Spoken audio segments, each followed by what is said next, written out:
Good afternoon, and welcome to another episode of Election Bites. Today is a big day for the presidential election process in the United States. It's the day that the electors meet. And so today we are going to be talking about the Electoral College a little bit, but really talking about Electoral College reform. And I am very glad to be joined today by Kevin Johnson.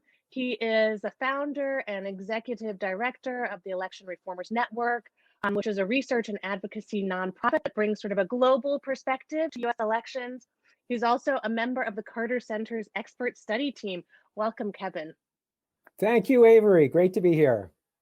So maybe for those that didn't have a chance to listen to our recent election bites on the final countdown, can you very briefly explain the Electoral College and why it exists?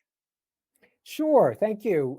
So the Electoral College is the term for the meetings that are going on today in all 50 states and the District of Columbia, where officials are voting for who will be the president and vice president of the United States. And the Constitution says two key things about this. First, it gives each state a number of electors equal to that state's, to the total of that state's representatives and senators in Congress, and that ends up giving greater influence to small states.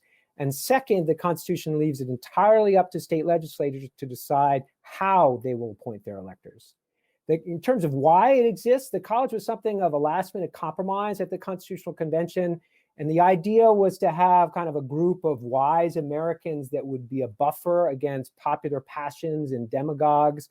In reality, the institution never worked as it was designed, and the founders actually, later in their life, when they saw how it actually worked, they all wanted to change it.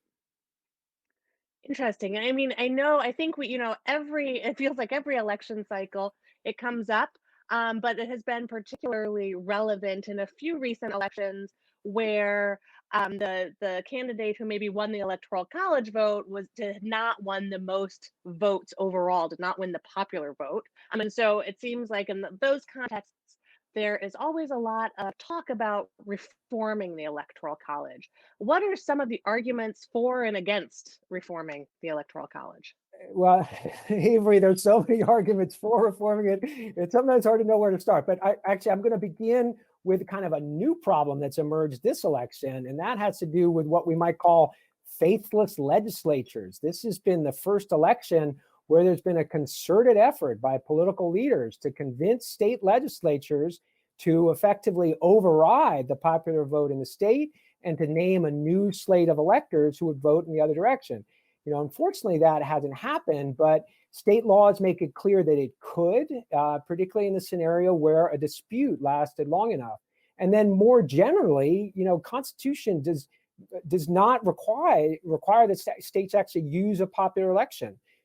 Before this year, it was unimaginable that state legislatures would stop holding popular elections for president. But now, who knows? So one problem is that the system gives too much power to the party in control of different state legislatures. A second problem, which I mentioned before, is that the system gives unequal weight to voters in small states. A third problem is that there's a tiebreaker mechanism that might not break the tie. That's really undemocratic. But then the last problem is one I'll focus on because it's the most important, and that's winner take all. And winner take all is the system of giving all electors to the winner in the state, even if the results there were very close. And winner take all causes a number of really significant problems. One is that because of winner take all, only states that are close matter. No candidate is going to go to California or to Alabama to campaign because it's already clear who's going to win in those states. And as a result, we have an election that might be called a sort of swing state election. And swing state America does not represent real America, the rest of America. Swing state America is whiter, it's older. There's a lot more coal in swing state America than the rest of the country, which is why we've done a bad job responding to climate change. So that distortion has a huge impact every election. Another problem is the one that you mentioned, which is it is winner take all that creates the dynamic that allows for the second place candidate to win. A lot of people think Donald Trump won in 2016 because of small states. In fact, in 2016 and each of the last four elections, the 16 smallest states all divided 8-8. Instead, it is the winner take all and the ability of a second place candidate to eke out a small victory in a bunch of states that allows for that kind of inverted result. And then quickly, a third problem is what we might call the spoiler problem. And take 2016, the Green candidate in Jill Stein in Michigan, 1% of the vote to her probably swung 16 electoral votes from Hillary Clinton's column to Donald Trump's column. And the huge effort that goes on every cycle to keep strong independent candidates out of the election is the result. And that's something that reduces choice for voters, and it actually sort of blocks or impedes the maturation process or the evolution process of our political party system. So that's a lot of reasons why it's a good idea to change. I'll throw out comment very quickly on a couple of reasons why, or arguments that are made for why we should keep the Electoral College. And the first is that most systems of reform propose a nationwide election in the sense of counting and adding up all the votes cast nationwide. And that kind of runs into problems in our context where every state makes its own electoral votes. And the votes and the laws around who can vote and under what circumstances vary state by state. So it's hard to add sort of apples to oranges there. So that's one problem. The second, there's often an argument made that the Electoral College is needed as a protection for small state rural America against large state urban America. I'm not going to say much about that point other than to say that there are a lot more rural voters in the large states of California and Texas than there are in the small states of Wyoming and Montana, say.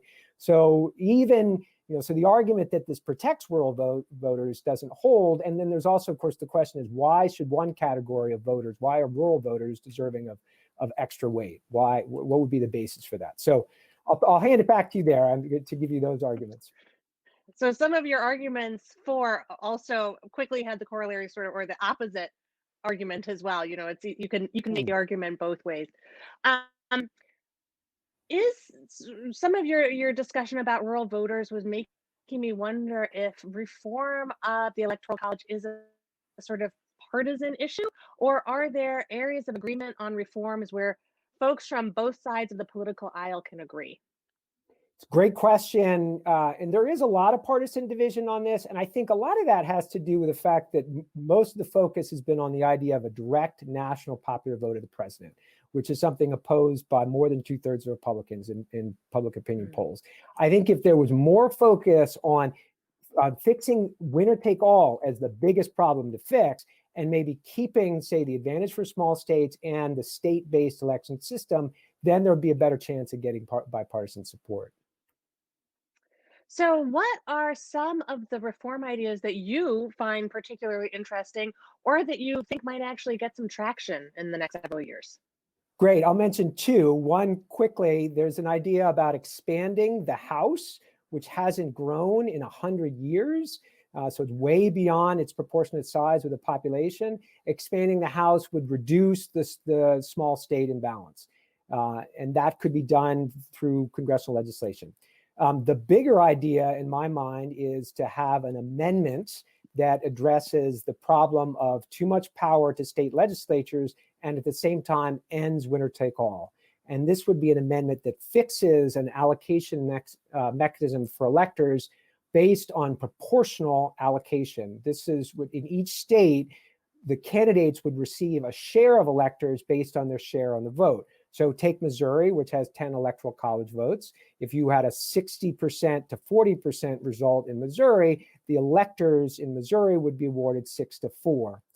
Even better, if we actually remove human electors, which we clearly don't need, their human discretion isn't even used. If we remove human electors and replace them with electoral college votes that can be expressed in decimal form, then back to Missouri, if we had a result of, say, 55% and 45%, then the winning side would get 5.5 electoral votes. The losing side would get 4.5 electoral votes. That change makes the whole country worth campaigning in, because there would be meaningful share of electoral votes available in every state. And at the same time, it would fundamentally prevent, or almost always prevent, the second place winner problem. And it keeps some of those structural issues that are preferred on the right that I mentioned before. That's interesting. And so in that circumstance, that would require, though, a constitutional amendment. Yes, it And would. a state doing that at sort of a state by state level wouldn't really necessarily, there's no way you can do that at a state by state level. States can, but the challenge is, would you have a California willing to do that and take away 20 odd electoral votes from the blue side? But it's interesting, you're in Georgia, and would a state like Georgia that has been through this kind of swing state hell, I imagine, where it's been so close, there's so much money, there's so much campaign noise. What if Georgia decided to go to a proportional allocation? It would likely be 8-8, right? Georgia's 16? Yeah. Remember? No, Yes, Georgia's it's 16. It's 16. 16. And you could almost imagine the Republican-controlled legislature open to that idea, and it might actually take some of the partisan pressure off the state. So states can do a piece of that. For it to change the campaign nationally, though, you would need to have an amendment, and particularly one that the key thing is replacing human electors with votes that can be expressed in fraction, because then really every state is in the game. Otherwise, too many states, it wouldn't be worth the bang for the buck to go to the state and campaign. Thanks, Kevin. This has been very informative, and Fun to lots of talk good about. food for thought as we sort of get beyond, hopefully, the actual election, and can start thinking about, maybe the future of American democracies. Thank you so much for joining us. And to our Georgia viewers, just a reminder that today is the first day of early voting. So please, if you have not already done so and you're in Georgia and an eligible voter, please make your voices heard. And also to our viewers, please join us again later this week. We will be talking to Nathan Stock about polarization, dehumanization, and disinformation. That is on Thursday. Thank you so much.